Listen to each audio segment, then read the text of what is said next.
Hello everybody, welcome to NEET Crash Course Biology. So today we will be discussing the synopsis of two major chapters. The first one is molecular basis of inheritance. Now in this chapter, the major emphasis is on nucleic acids. As you all are aware, there are basically two types of nucleic acids, and basically nucleic acids are polymers of nucleotides. They are also called polynucleotide chains.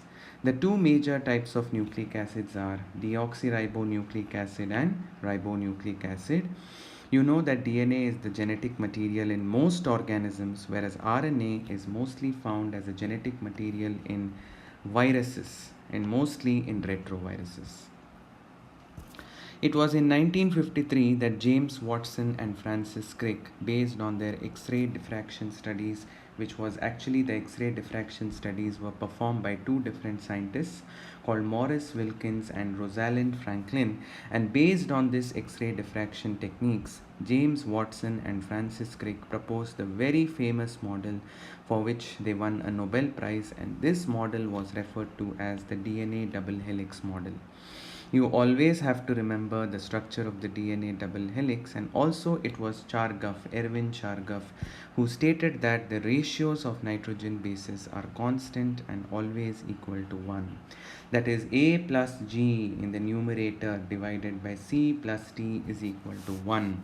So what does this mean? This means the number of purines in the DNA molecule is always equal to the number of pyrimidines. Adenine and guanine, which are in the numerator, represent the purines, and cytosine and thymine represent the pyrimidines. So A plus G divided by C plus T is equal to 1 according to Erwin Chargaff. Now then came the search for the genetic material much before the DNA double helix model was discussed or was given by Watson and Crick. People did not know that DNA was the genetic material in most organisms. It was basically the pioneer work in the search for DNA as the genetic material came about by Frederick Griffith, and what Frederick Griffith did was he performed a series of experiments on pneumonia causing bacteria that is called Streptococcus pneumonia, and it causes pneumonia in mammals. Now you all are aware that the Streptococcus pneumonia exists in two possible strains. Some of them have a capsule on the outside, a lipopolysaccharide capsule, or a glycocalyx on the outside, and therefore when you grow these colonies in the lab on a petri dish, they produce smooth and shiny colonies, and such bacteria that produce smooth and shiny colonies because they have a capsule on them are referred to as the S strain or the smooth strain. All of you remember that it is the S strain or the smooth strain that is considered virulent because this capsule, the outer coat which is present on the bacteria, will help the bacteria evade the immune response of the host. It can hide from the immune response of the host, and therefore it can cause the disease. So virulent meaning it is capable of expressing the disease, which is pneumonia. The other strain that he worked on was the rough strain. In the rough strain there was no capsule, and therefore it could be detected by the immune system very easily and destroyed, and it grew in the colonies to produce rough colonies. So basically we discussed about two colonies, that is two strains. One is rough strain, which does not cause the disease. Why the rough strain does not cause disease? Because it does not have a capsule on its outside, and when it does not have a capsule on its outside, it becomes recognized by the immune system and it is destroyed. So as a result, the mouse into which this rough strain is injected, it does not die, it lives. Whereas if you inject the smooth strain, which is the virulent strain which causes pneumonia, the mouse dies of pneumonia, and then he injected heat killed smooth strain. The smooth strain, which is the virulent strain, was subjected to heat and it was destroyed, and then it was injected into the mouse, and surprisingly the mouse lived, obviously to indicate the fact that even though you are injecting the smooth strain over here, what did you do to the smooth strain? You have killed it using heat. The last trial was something which was path breaking, because he introduced two of the strains together, live rough strain, which actually does not cause a disease, along with the heat killed smooth strain, which supposedly should not cause any disease, but surprisingly the mouse died. So what happened probably here, like I told you, live R strain was injected with heat killed smooth strain. So what must have probably happened? Now what this particular process, the process that could have probably happened is some biomolecule from the live R strain would have been transferred into the heat killed S strain, and it would have transformed, sorry, it's the reverse, some biomolecule from the heat killed. See, whenever you have killed the strain, it doesn't mean that every part of it is completely destroyed. So some biomolecule from the heat killed S strain must have migrated on to the live R strain, and it must have transformed the live R strain into live S strain by restoring in it the capacity. Some capacity it must have restored in it. Today we know that it must have restored the capacity of capsule formation. So even though you have killed this S strain, heat killed S strain, some biochemical component which was later obviously identified to be the DNA. The DNA was identified to be the transforming principle. So some biochemical component from the heat killed S strain must have transformed the live, must have migrated, must have diffused into the live R strain, and it has transformed the live R strain into live S strain. And so this word is very, very important. What got transformed into what? The live R form got transformed into the live S form. Today we know that the biochemical component that was moved, that migrated, that was transferred from the heat killed S strain to the live R strain was the DNA. Surprising that you have killed the S strain using heat, but DNA, some part of the DNA happened to be stable. And then you know that because some cases the DNA has a higher melting temperature, it doesn't get destroyed even on subjecting it to heat, and that DNA must have migrated to the live R strain. It must have become incorporated with the live R strain, and it has transformed the live R strain into live S strain. Okay. So how did they identify that it was DNA, the transforming principle? They treated the colonies of live R strain with purified biochemical molecules of heat-killed S strain, and they saw that only when they treated it with the DNA of the S strain, only then. So that means you have colonies of live R strain growing with you, and when you treat the live R strain only with the DNA sample of the S strain, isn't it? So only when you treat it with the DNA of the S strain, the live R strain is getting transformed into the live S strain. So it is only the DNA molecule of the S strain that has the ability to transform. See, this process is referred to as transform. So the ability to transform the live R strain to live S strain lies in the DNA of the S strain. This did not happen when you treated the live R colonies with the protein of S strain, or when you treated it with the RNA of the S strain, isn't it? So you extracted the RNA molecule of the S strain and you treated it with the colonies of live R strain. This transformation did not happen. So let me put a minus sign, minus sign. Neither did it happen when you treated it with the carbohydrate of the S strain, when you treated the live R colonies. So it happened only when you treated the live R colonies with the DNA, purified DNA extracted from the S strain, and that clearly, unequivocally told us, or it declared to the scientific community, that only the DNA of the S strain is doing the job of this transformation. That means the DNA is the transforming principle. So this also one more proof that DNA was the hereditary material came about with the famous blending experiment. The blenders experiment was performed by Hershey and Chase using a virus that infects bacteria. The viruses that infect bacteria are referred to as the bacteriophages. What they did here is they took a bacteriophage, and in this bacteriophage what they did was they labeled the protein coat of the bacteriophage with sulfur molecule, that is S30 35 and they labeled the DNA molecule of the bacteriophage with phosphorus, that is isotope 32. Why sulfur gets labeled, why the protein gets labeled with sulfur? Because we know that the protein is made up of amino acids. There are some amino acids which have sulfur in them. So the radioactive sulfur gets incorporated into the protein coat, and the radioactive DNA gets incorporated, the radioactive phosphorus gets incorporated into the DNA. So this kind of hybrid bacteriophages, hybrid in terms of radioactive molecule, was created, and these bacteriophages were allowed to infect separate bacterial cultures. And then they saw, only when you see here what happens, you are allowing the bacteriophage to infect the bacteria. See how the bacteriophage is sitting on the host bacterial cell and it is injecting its DNA molecule.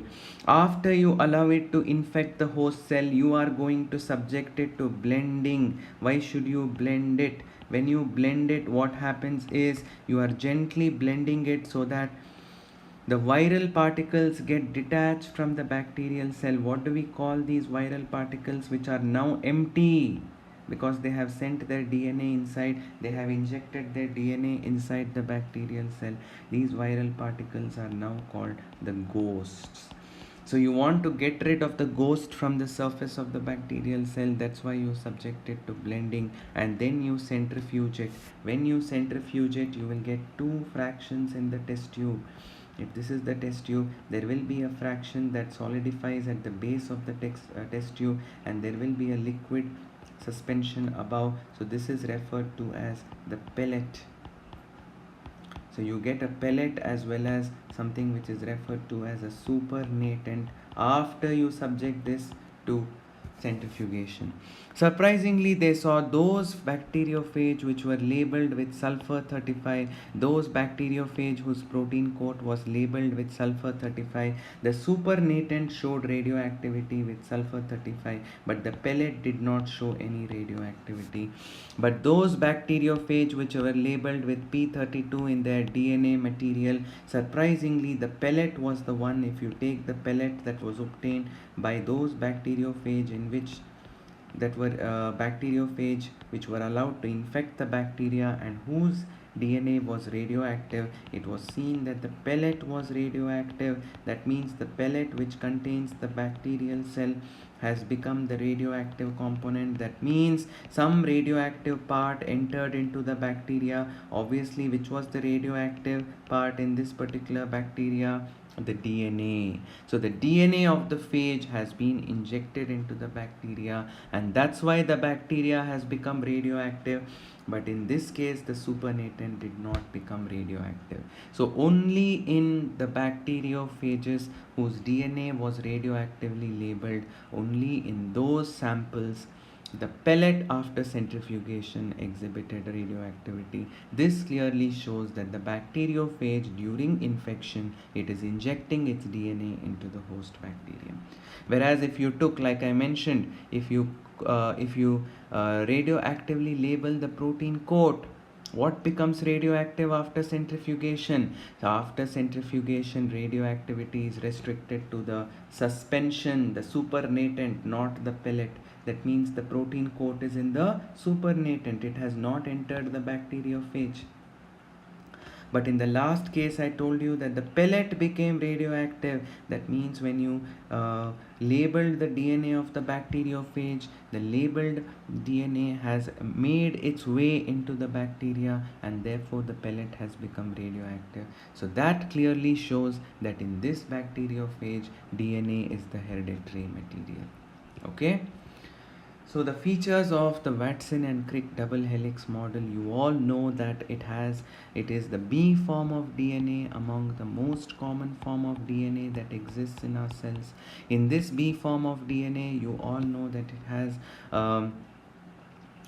diameter of 20 angstroms. The DNA double helix model has a diameter of 20 angstroms. It has a complete turn. A complete turn is referred to as the pitch, isn't it? A pitch or a complete turn. The length is called as the pitch, or it is also called a gyre. It is 34 angstroms or 3.4 nanometer. And in one complete turn of the DNA double helix, there are 10 base pairs, and the distance between the adjacent base pairs is 3.4 angstroms, or it is represented here in nanometer. It is 0.34 nanometer. So one step, you can imagine the DNA double helix to be a spiral staircase. One step and the next step, that is one base pair and the next base pair, it measures about 0.34 nanometer or 3.4 angstroms. And in one complete turn, which is the length of 3.4 nanometer or 34 angstroms, which is referred to as the pitch, all of you must remember that in one complete pitch you will have about 10 base pairs. How exactly is the DNA wrapped in the eukaryotic organism? Now, obviously, this nucleosome model is not seen in the case of prokaryote, but it is therefore prokaryotic DNA is considered to be naked DNA. But in eukaryotes, you can see how the DNA wraps around a set of 8 protein complexes, which constitutes the histone octamer. This core of histone octamer you can see, and associated with the linker protein, that is H1, and see how the DNA coils around it and to give rise to a beaded appearance. So this is how the DNA is packaged in the case of a eukaryotic chromosome or a chromatin network. Replication. Now, Michelson and Stahl's experiment is the classical experiment that proves that when we talk about DNA replication, that initially there were a lot of theories that were put forth saying that whether replication is conservative, whether it is semi-conservative. But if you see the Michelson and Stahl's experiment using heavy isotope of nitrogen, obviously they did not use any radioactive isotopes here. It was mostly the heavy and the light isotopes that were employed.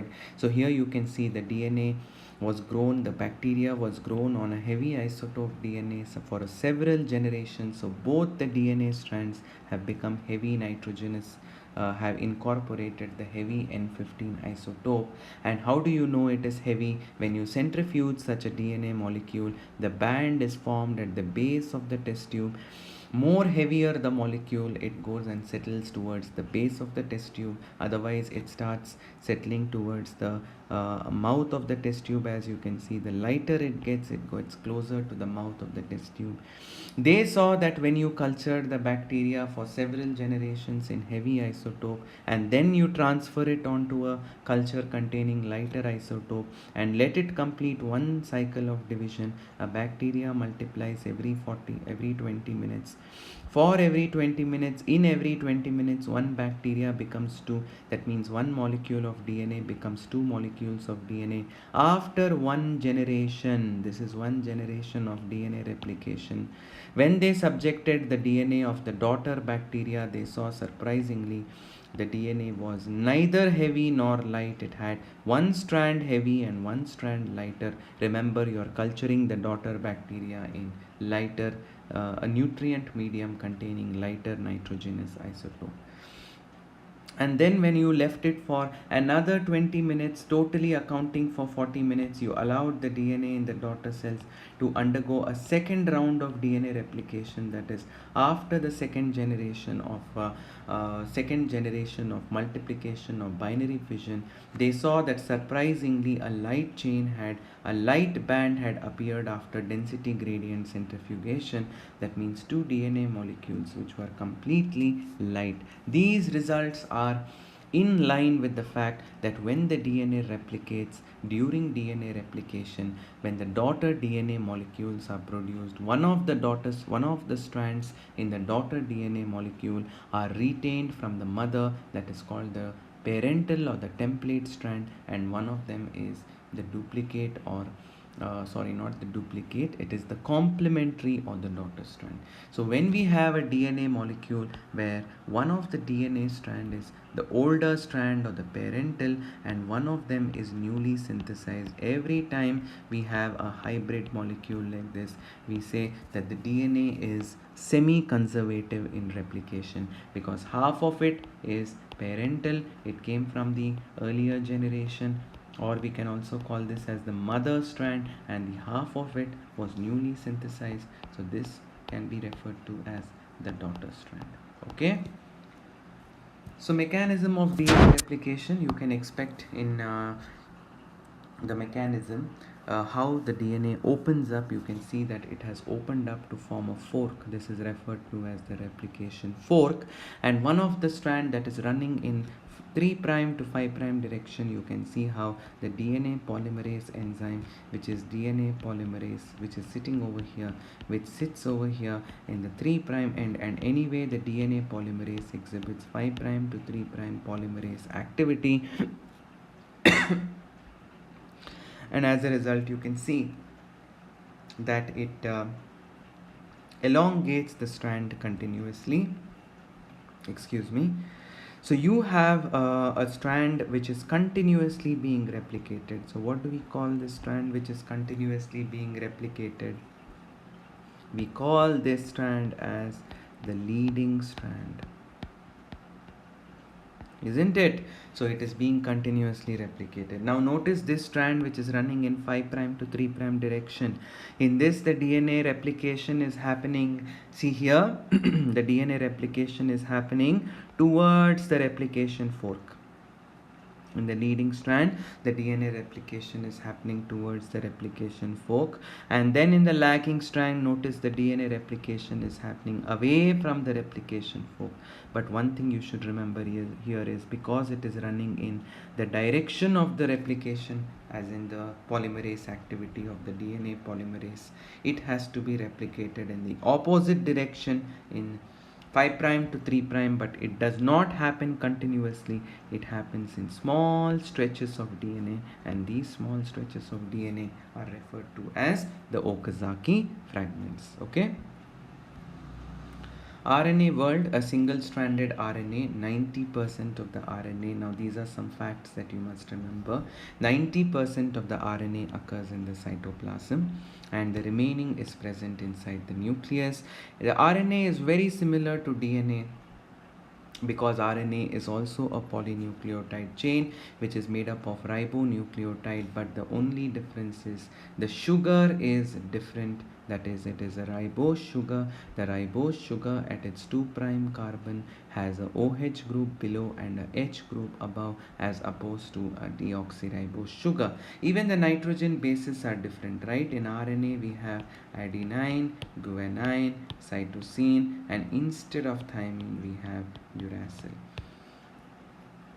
We have genetic RNA, which is the genetic material in viruses. We have non-genetic RNA, which is not the genetic material, but it helps in the expression of the genetic information, like we have in eukaryotes, that is mRNA, and prokaryotes actually, mRNA, tRNA, and ribosomal RNA. Messenger RNA is very, very small in number. It constitutes only 5 to 10% of the total RNA count. It has a length of about 900 to 1200 nucleotides. Please remember, it is single-stranded. It also is very short-lived. It is only living for a few minutes to a few hours. Based on what information it has, it may be polycistronic. It may carry information for more than one polypeptide chain, or it may be monocistronic. It may carry information for a single polypeptide chain. A polycistronic mRNA, like I mentioned, is usually carrying information or exons for 2 or more polypeptide or protein chain. It is very, very common in the case of prokaryotes, and generally an mRNA at its 5' end has a 5' cap region, which is a unique nucleotide called the 7-methylguanosine nucleotide, and then it has a leader sequence followed by the coding region, which is the The coding region is basically made up of it starts with the initiator codon and it ends with the terminator codon.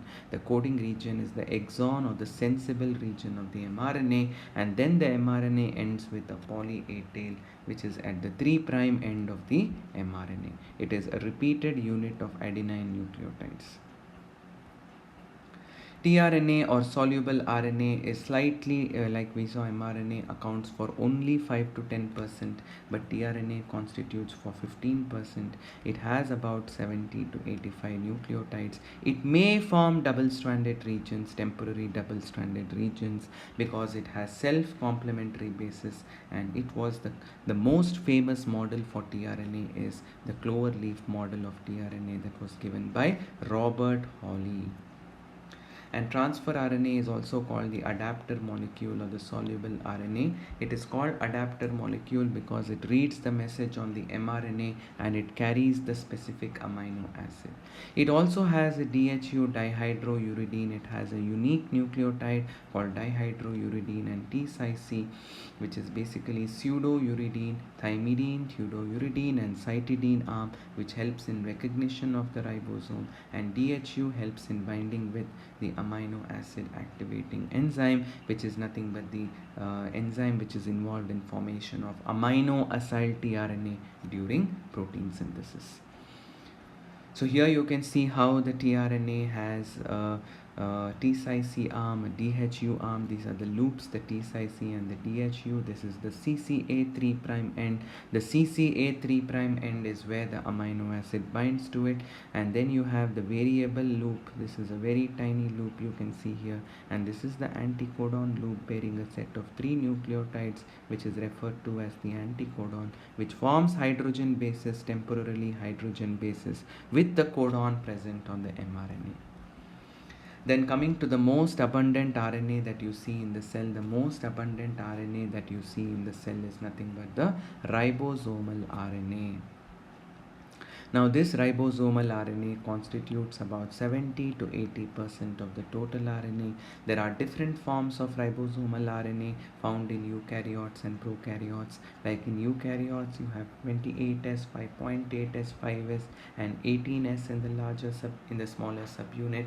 In prokaryotes, the larger ribosomal subunit, which is the 50S, has 23S and 5S ribosomal RNA, and the smaller ribosomal subunit, which is the 30S ribosomal subunit, has a ribosomal RNA which is 16S. The 16S ribosomal RNA at its 3' end is what interacts with the 5' cap of the mRNA molecule during the initial stages of protein synthesis or translation. I hope you know that this 3' end of the 16S ribosomal RNA that is present in the 30S subunit of the prokaryotic ribosome is referred to as the Shine-Dalgarno sequence. So please go through and read up on the 16S ribosomal subunit, ribosomal RNA in the 30S ribosomal subunit of prokaryotes.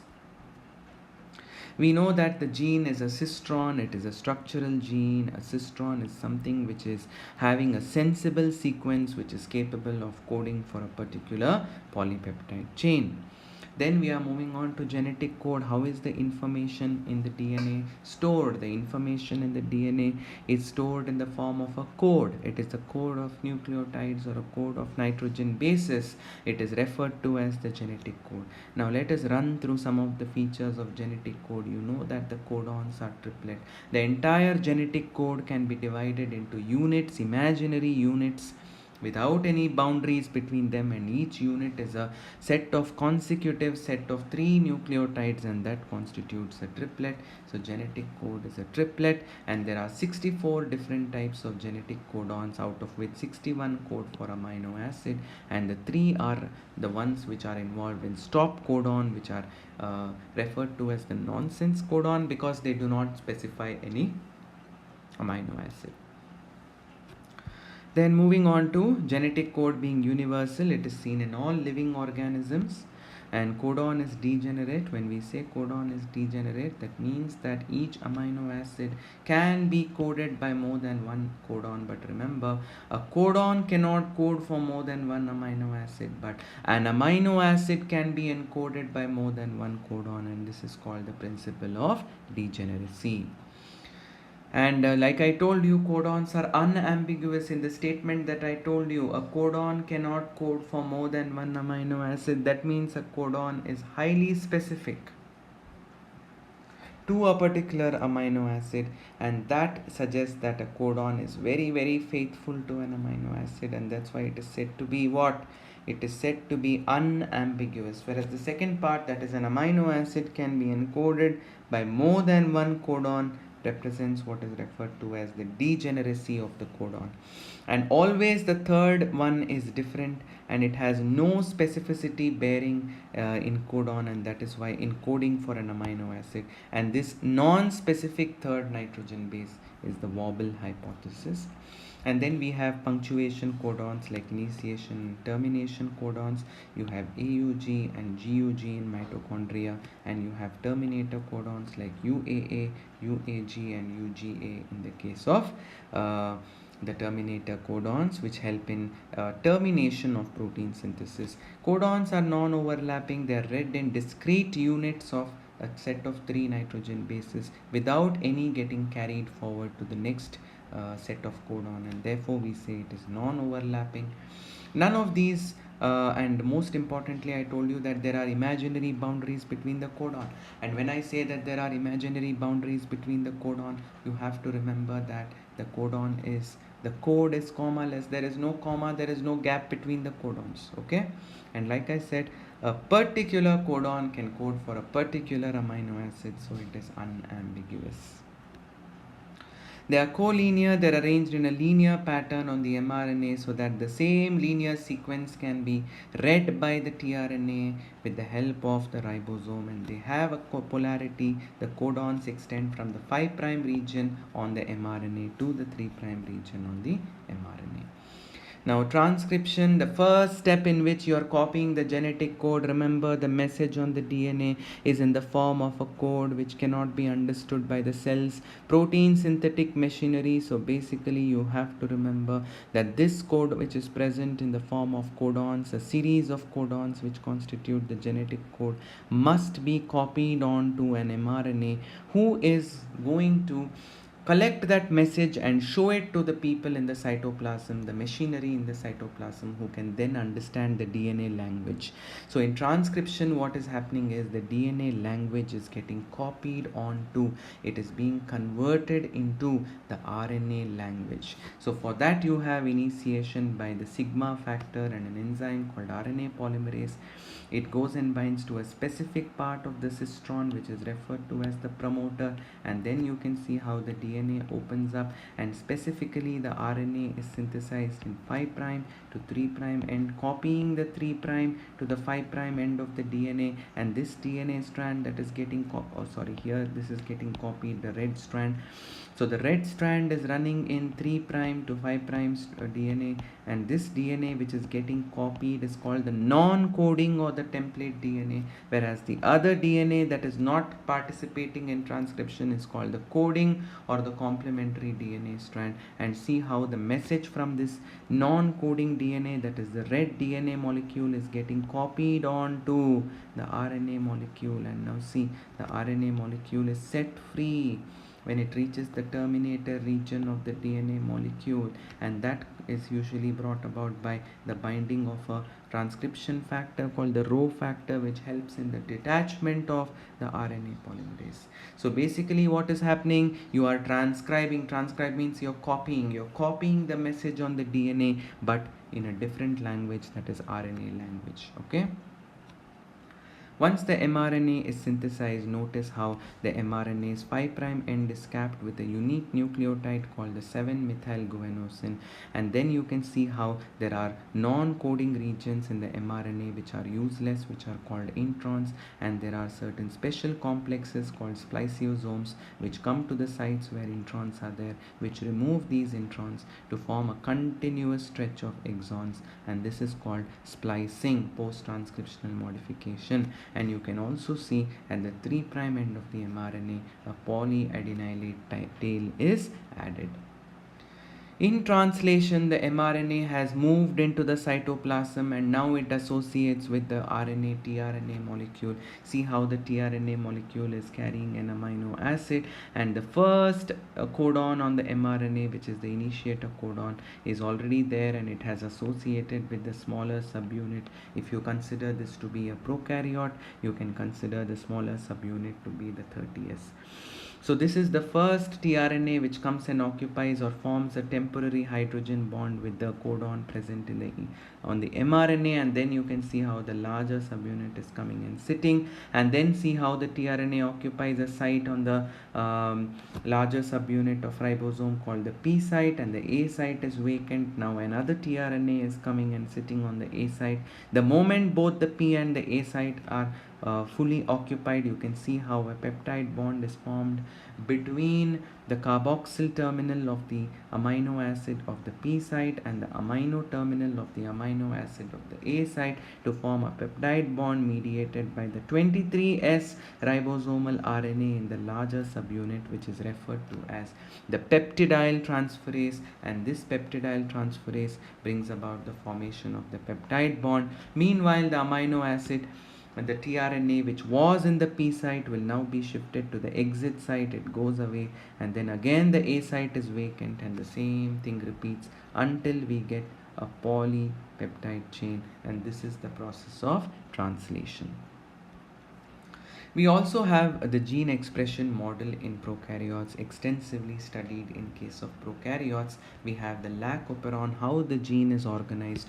You can see how a typical gene has a regulator, has a promoter, has an operator, and most importantly you have to say that this part of the gene is called as the functional gene, whereas this part of the gene which actually codes for a polypeptide chain, which is ZYA, is called as the structural gene. So the functional gene and structural gene together make up a cistron, or basically a reading frame. You can see how in this condition the lac operon is switched on. The functional gene, that is regulator, is coding for an mRNA, is transcribed to form an mRNA called the repressor mRNA, which codes for a protein called repressor, which is basically the one which blocks which actually this repressor in this case is getting bound by lactose. In switched on condition, there is lactose available in the surrounding medium.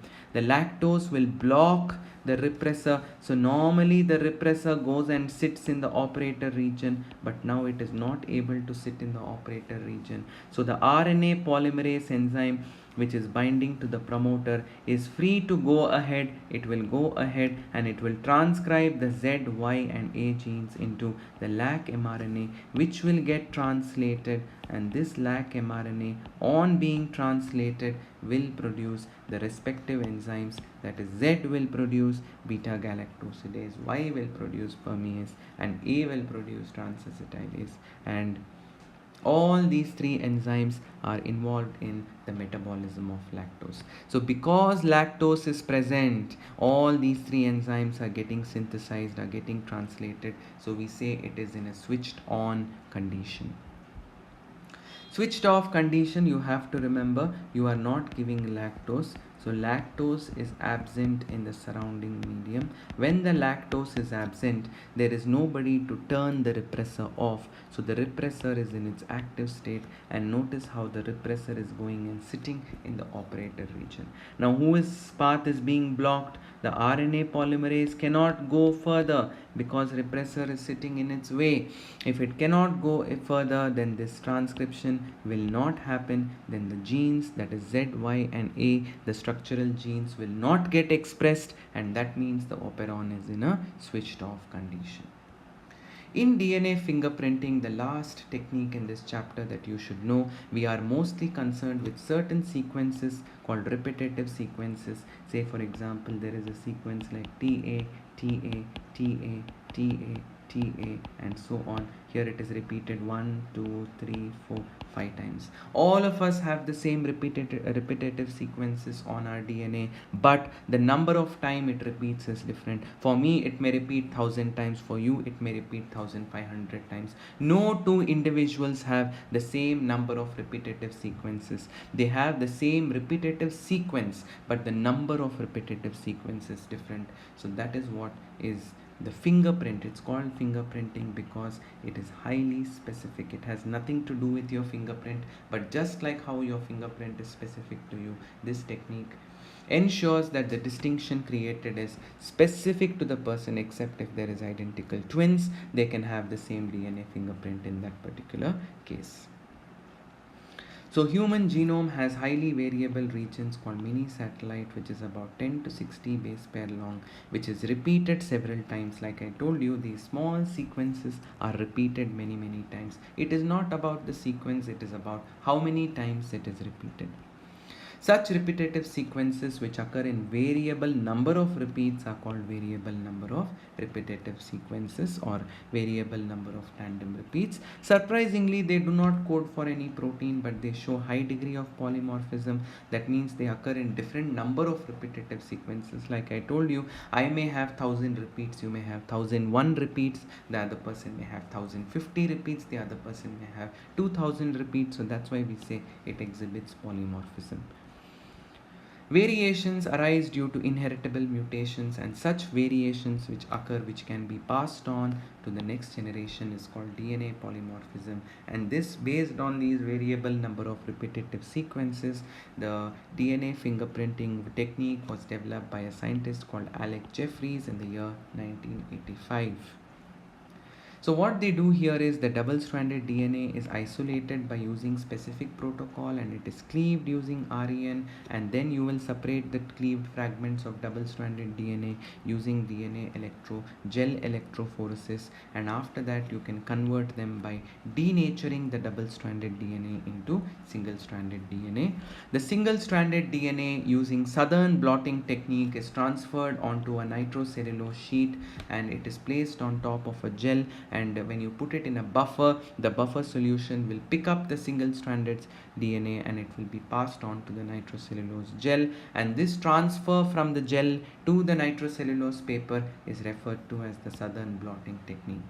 And then you will hybridize the single-stranded DNA on the nitrocellulose with the specific VNTR probe. Accordingly, whether the VNTR probe, the variable number of the tandem repeat, will have the number of repeats will be changed in the probe, isn't it? Only if the number of repeats are changed, it will go and bind to the specific single-stranded DNA fragment in your genome, and it will specify that, say for example, I have prepared a probe of 1000 repeats. If it goes and binds to a DNA in your genome sample, that means I know in your genome there is a DNA sequence which has 1000 repeats in it.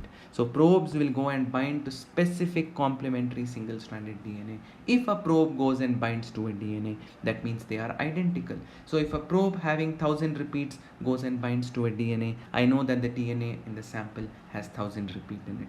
If a probe having 10,000 repeat goes and binds to a DNA, I know that it is a DNA sequence having 10,000 repeats in it. After the probes are bound, they are auto-radiographed because the probes are radioactive, and then you get a banding pattern of wherever the probe went and bound to. So wherever the probe goes and binds, there you will have a variable number of tandem repeat, and that gives you the banding pattern that is called the fingerprint. And see how the fingerprints are analyzed. See here they have given the alleles. The allele 1 in the paternal chromosome, say in the chromosome 7 of the father, and chromosome 7 of the the chromosome 7 of one person, the chromosome 7 of the other person. In chromosome 7, one member has 3 repeats, and the other member of the chromosome has 4 repeats of VNTR, and here the person has 1 2 3 4 5 6 7 8 9 10 11 11 repeats. Here he has 1 2 3 4 5 6 7 8 9 repeats of variable number of tandem repeats. So different chromosomes have different sequences, same sequences in different repeats. See, the color is the same. He also has the same sequence, he also has the same sequence, but the number of times they repeat is different.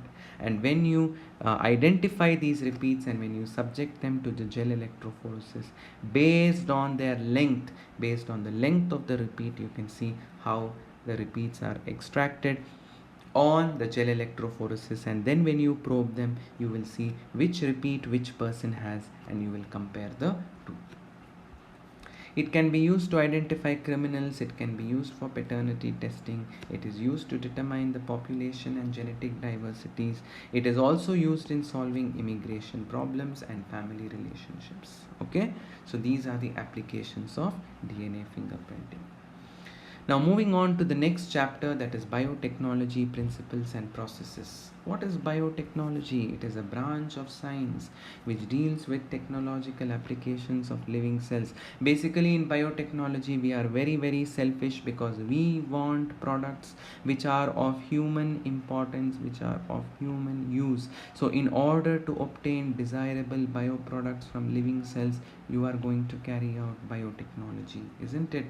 The most important step in biotechnology, that is the focus of this chapter, is genetic engineering, where you manipulate, you play God, you play nature, you manipulate the genetic material and you alter the chemistry of the genetic material so that you can alter the product, the protein product that is obtained as a result. You can introduce these altered genetic material into specific host organisms and bring about changes in the phenotype of the host organism.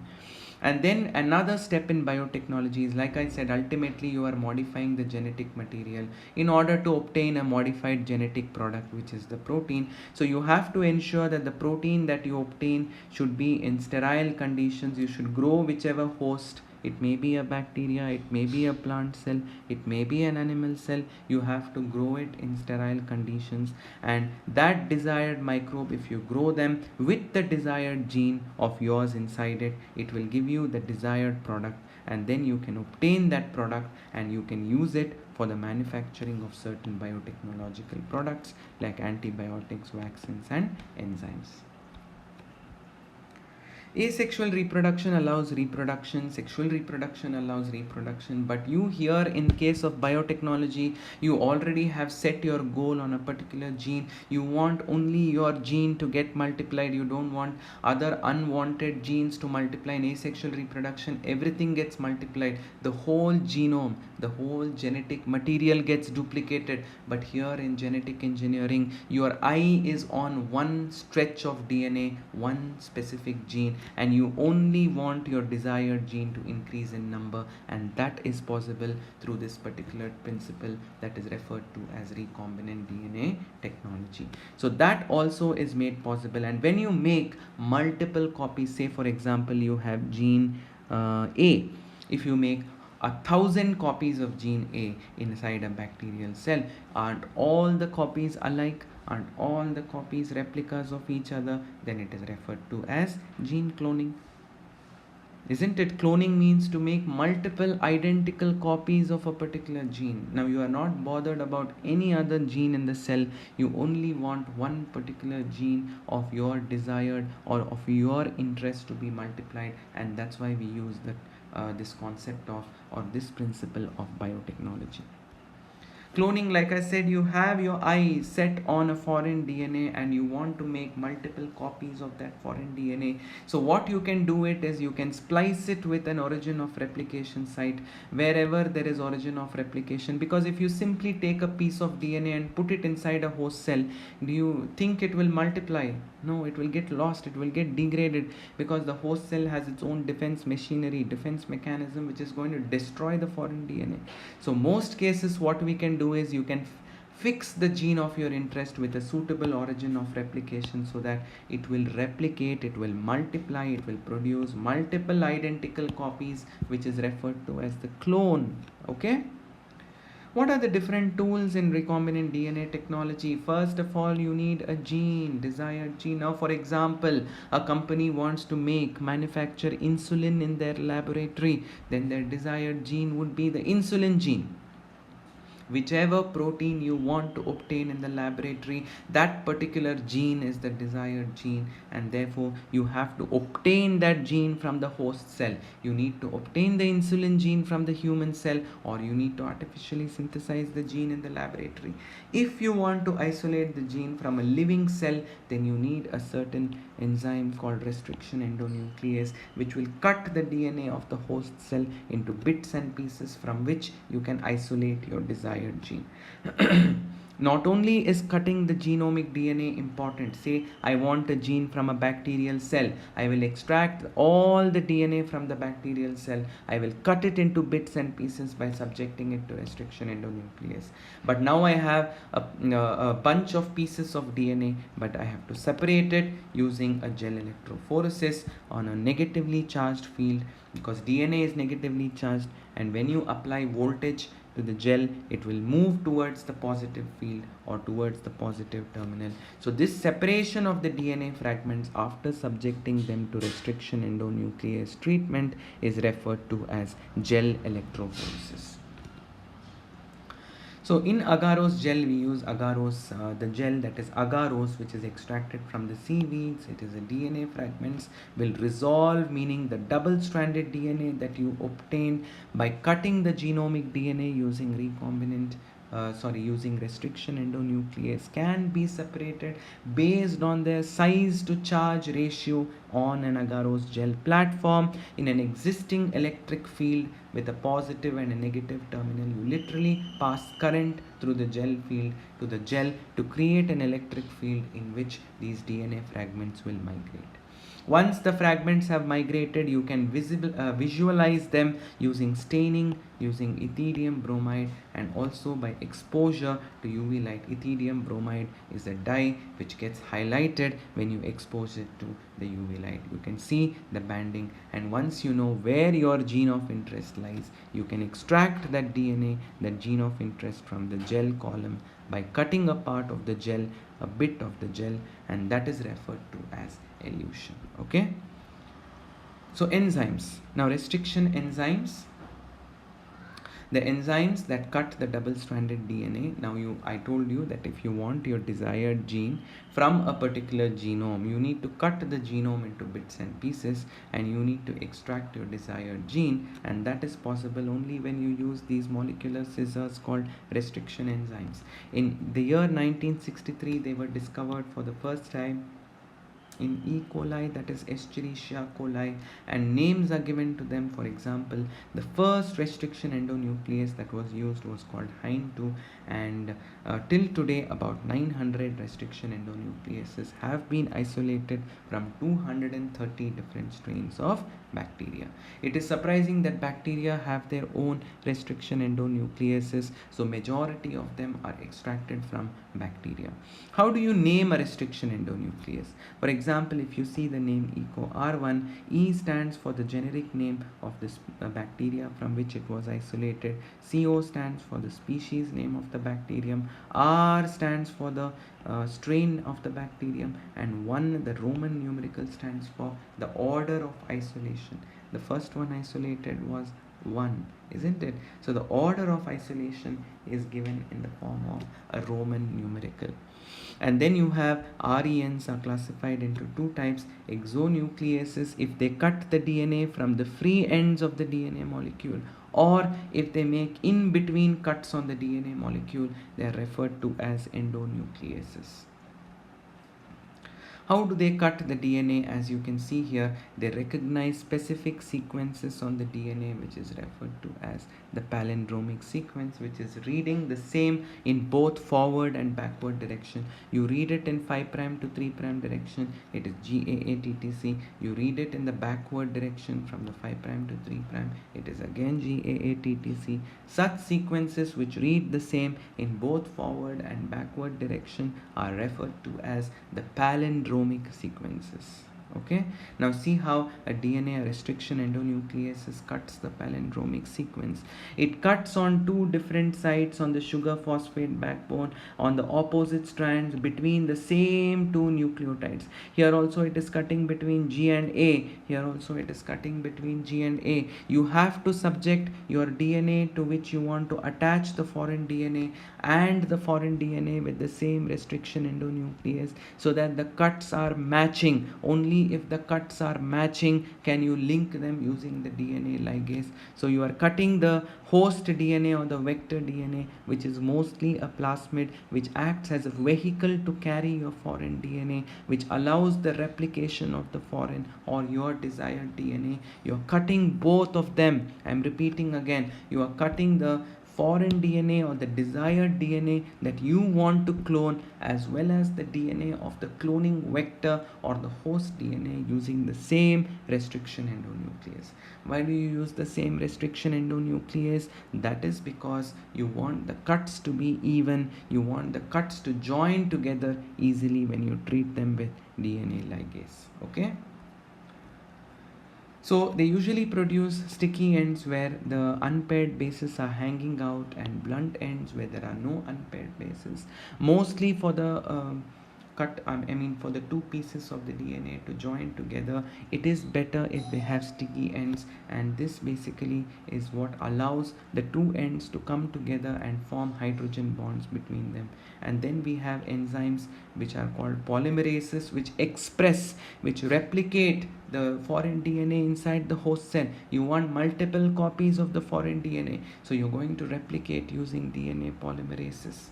And then you are going to, most importantly, how do you fix the foreign DNA with the host DNA? Obviously by using molecular glues, and these molecular glues are referred to as DNA ligases.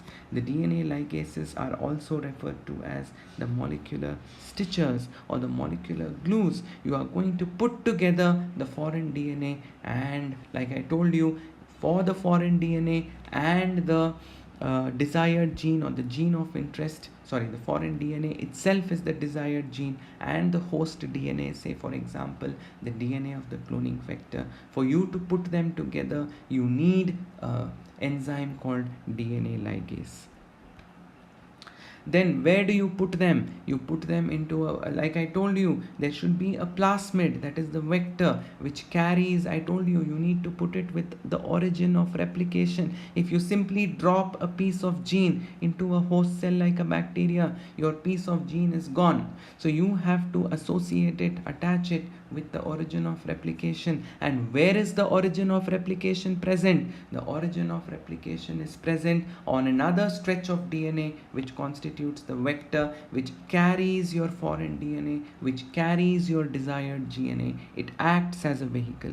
And once you put them together, what do you get? You get a recombinant DNA. And remember, your carrier molecule or vector must also have a selectable marker, mostly in the form of antibiotic resistant genes. It will allow you to select which are all the cells or the host cells which have received this recombinant DNA, so you can identify transformants, and among those which have received the recombinant DNA, which of those actually have the recombinant DNA attached to them, that is, which of them are recombinants. So to distinguish or to ensure the transformants and recombinants, you need a selectable marker on your vector DNA.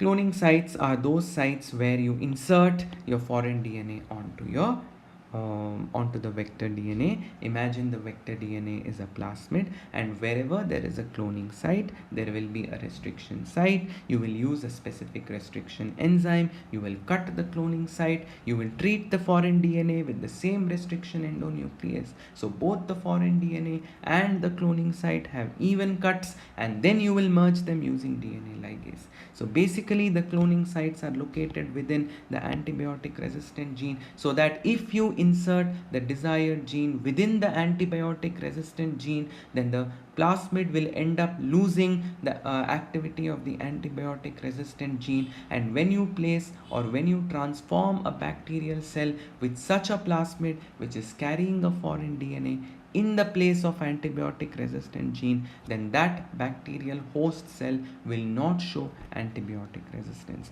So those which do not show antibiotic resistance mean that they have the foreign DNA with the vector in them. Those which still show antibiotic resistance means they have the vector in them, but unfortunately they don't carry the foreign DNA in them. Okay.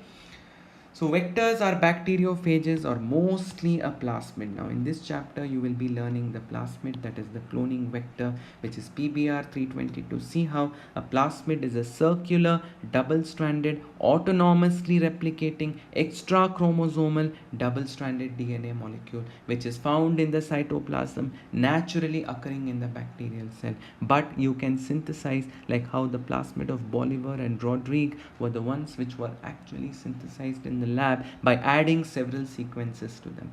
Where will you put your desired gene here? Wherever you can see the restriction sites, these are called the cloning sites. Here you can cut the DNA of the plasmid using the specific restriction endonuclease, and you can insert the DNA of your interest. Notice that much of the sites are located in antibiotic resistant site. Now for example, if I cut the DNA here in the BAM-H1 site, and if I insert my foreign DNA, my gene of interest over here, then don't you think that this particular tetracycline resistance which is exhibited by that sequence is lost, because I am disrupting the tetracycline resistant sequence by introducing my desired gene in that. When I disrupt the tetracycline resistant sequence, the plasmid or the bacteria will no longer have any tetracycline resistance in it. Okay, and then you can see replication of the plasmid sequence, which codes for enzymes required for replication, and ORI site where the DNA replication happens. Like I told you, if you simply drop your foreign DNA into the host cell, it will not replicate, but now you have an origin of replication. It will multiply and you will get multiple copies of your desired gene, which I have highlighted it, which I have shaded here, and that means you are achieving gene cloning. Okay. In animals and plants, we use different vectors to introduce the foreign DNA into the plasmid. Like for example, in plants there is a vector, there is a pathogen which has its plasmid of its own, which is called the TI plasmid or the tumor inducing plasmid. If you introduce your foreign gene into the TI plasmid, it can deliver your foreign gene directly into the normal plant cells. Otherwise, you can remove these cancerous cells inside the TI plasmid, so that to make it non-cancerous, and you can insert your desired DNA. And therefore, we can say that Agrobacterium tumefaciens is the nature's own genetic engineer, because normally also it has a plasmid which transfers its gene to a host cell or a host plant cell genome and converts it into a tumor cell.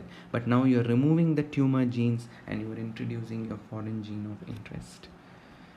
In plant cloning vector, just now I talked about Agrobacterium tumefaciens. In animal cloning vectors, we'll come to the cloning vectors in animals later. But like we said, in animal cloning vectors also you have mostly either it is introduced directly into the genomic DNA within the nucleus of the cell, or you can use certain plasmids here also in this case. Okay. Now, once you have prepared a recombinant DNA, you have put your foreign DNA in the plasmid. Now, you need a cell for it to divide. You can't simply let it divide in a test tube. You can do that, but it is not sustainable. You have to drop your plasmid, which contains the foreign DNA, into a suitable host. For that, you have to make the host competent. The host has to welcome the recombinant DNA, and for that, you need to make it competent. That is done by treating it with calcium chloride, that is a divalent cation, by placing the host cell on ice and then suddenly raising the temperature to 42 degrees and again placing it back in ice. You are providing heat shock so that the cell wall develops tiny pores on it which can take up the vector DNA along with the foreign DNA which is present on it. If you want to introduce it into an animal cell, you introduce the foreign DNA using microinjection, directly inject the DNA into the nucleus of the host cell and it gets incorporated into the nucleus cell. In some cases, if you want to introduce the foreign DNA or the desired DNA into a plant cell, you can basically use the biolistics or the gene gun method, in which you basically introduce, or you can say precipitate, your gene of interest on, the plasmid along with the gene of interest on gold or tungsten coated DNA. So here tungsten coated particle, and then you bombard this gold or tungsten coated with DNA into the plant cell, and the DNA which is present on the gold and the tungsten particle gets incorporated into the genome of the plant. So basically what you're doing here is you have prepared the vector along with the gene of interest. Now you are transferring it into a host cell, a living system, so that it can multiply, so that it can express the gene of interest, meaning it can produce protein. Clear? And ultimately when you get the protein product, it should not be on a smaller range, it should be on a very bigger range, and therefore you use these bioreactors which usually can hold 100 to 1000 liters of culture medium. Imagine you're growing millions of bacteria in these huge tanks, and those bacterial cells or those plant cells or those animal cells carry your desired DNA in them, and they are expressing your desired protein, which is now called a recombinant protein.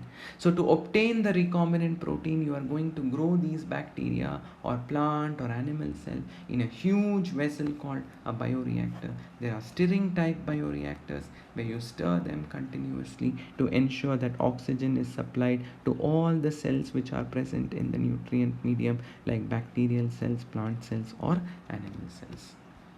In an agitator system, an oxygen delivery system is there, where an oxygen is sparged into the system, into the liquid, and the oxygen dissolves, so that the cells which are growing in the bioreactor medium require maximum oxygen in order to carry out their metabolic activities. I told you, rather than growing the cells in small petri dishes in lab and getting very small amount of gene product, you can grow them in huge vessels which have a capacity of 100,000 liters to obtain the gene product. See how you have the stirred tank and you have the sparged tank bioreactor. One of the best advantages of bioreactor is you can maintain the pressure, you can maintain acid base pH control, you can maintain the steam inlet and outlet, you can maintain the pressure inside. By if there's too much pressure, then you can allow some steam to come off. You can prevent formation of foam. You can also keep stirring the culture medium so that the cells are given with enough oxygen. So we had learned the steps involved in recombinant DNA technology. Let us summarize it.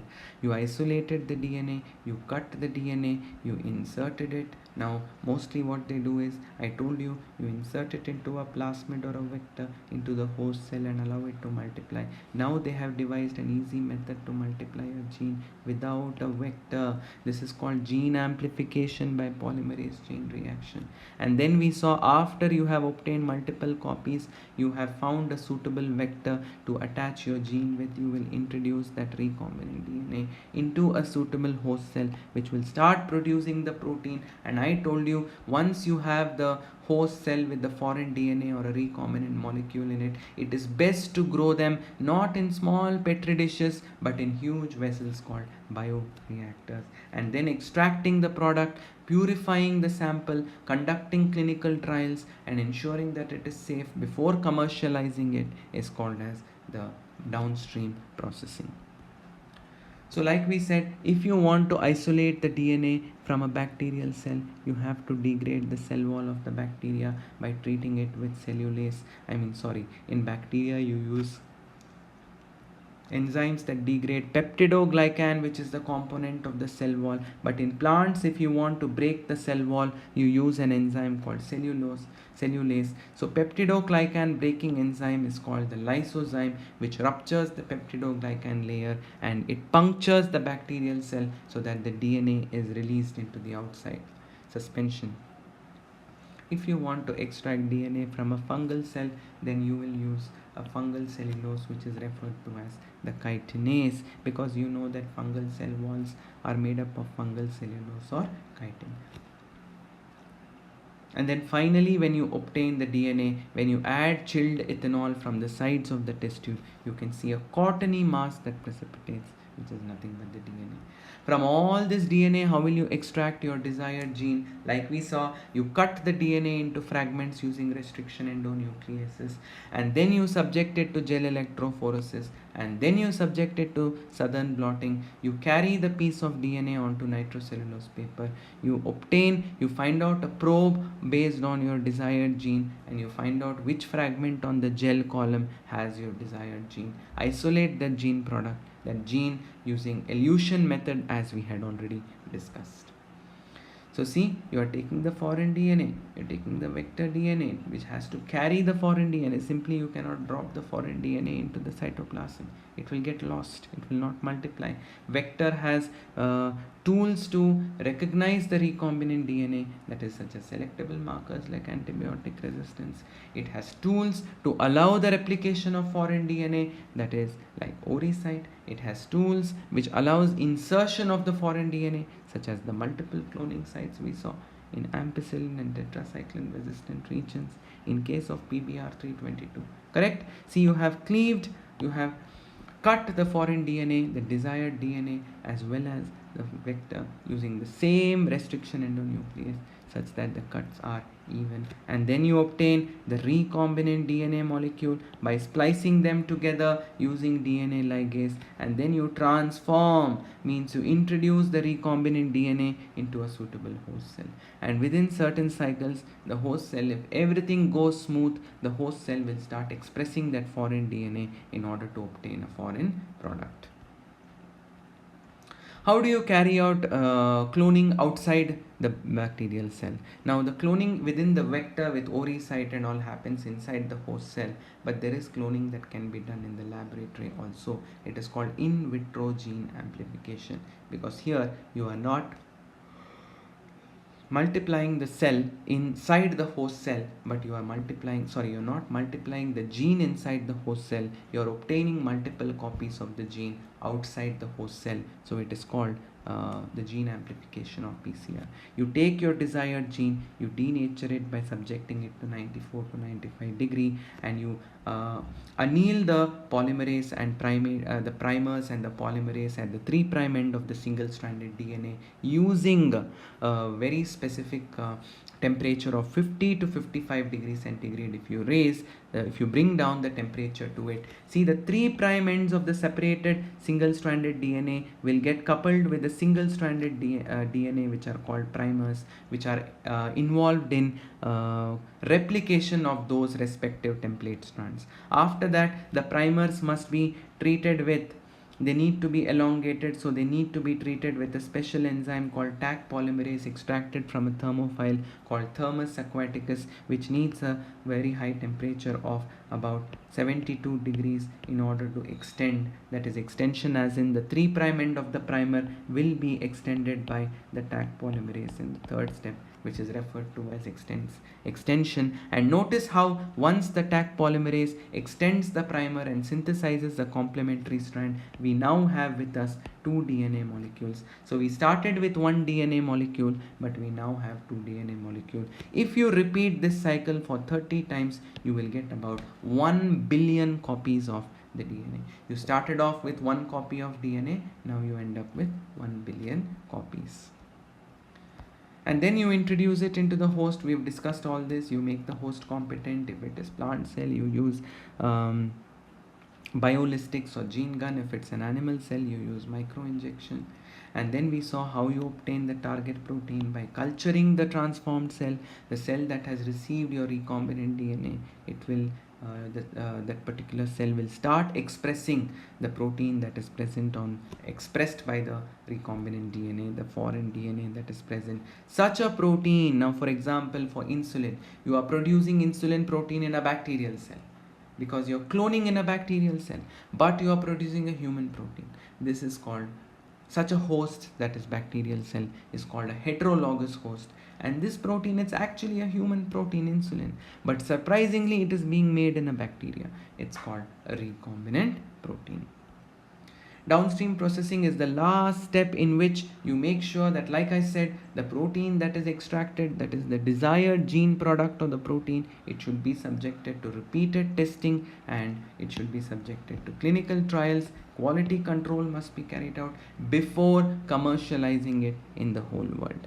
So this marks the end of the two major synopses, that is molecular basis of inheritance and biotechnology principles and processes. Thank you.